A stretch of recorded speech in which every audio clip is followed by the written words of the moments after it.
Hello everyone, and thank you so much for joining me for another evening beat on this. Whoops, that's a little bit too high on the camera. On this Wednesday night. Sorry, I am a little bit later tonight. It felt like a whole bunch of things were coming into our newsroom, so I wanted to get them into evening beats so you guys can have your top local headlines at this hour. So let's go ahead and get into it. This is just into our newsroom within the past 45 minutes. One person was injured today in what's being called an altercation at the Landing MN.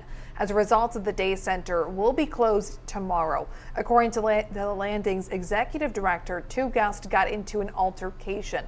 One person received injuries consistent with a stabbing and was taken to the hospital. No word tonight on their condition. The second person involved was arrested by law enforcement at the scene. Now we have reached out to Rochester Police for additional details and are awaiting a response. You can find the executive director's response from the Landing on our website and on our app as well in the web version of this story. Now, our second story at this hour, again, is just into our newsroom.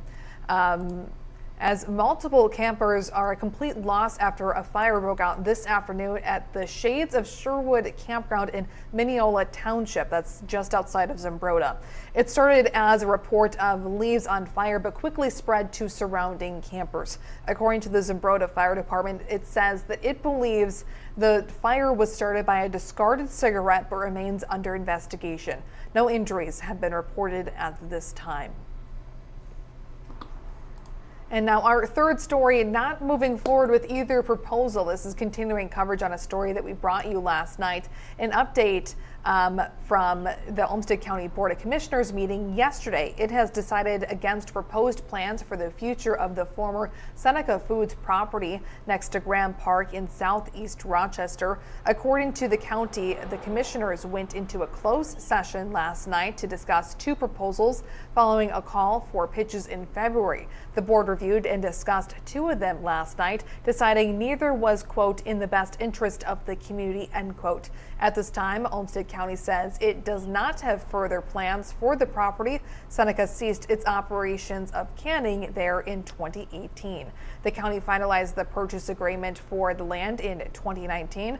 The Year of Corn water tower will be preserved as part of the redevelopment project. And our last story of this evening, some Iowa families hope a new deck of playing cards could provide the missing clues law enforcement needs to help solve their loved one's case. Today, Iowa Attorney General Brenna Bird unveiled a new way her office is trying to solve the state's 400 unsolved murders. They're hoping inmates in Iowa's jails and prison can help them out.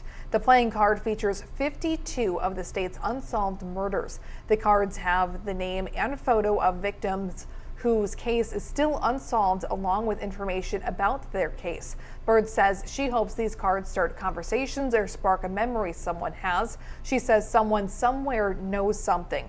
Bird says this has worked in other states that have done this. The state of Connecticut Division of Criminal Justice says that 20 arrests or connections have happened in the cases featured on playing cards. Bird is still hoping for a similar outcome here. Well, that is all the top local headlines I have at this hour. I have to get back in the newsroom now to help my other colleagues out with some other breaking news at this hour. Thank you so much for joining me for another evening beat. I will see you back here tomorrow.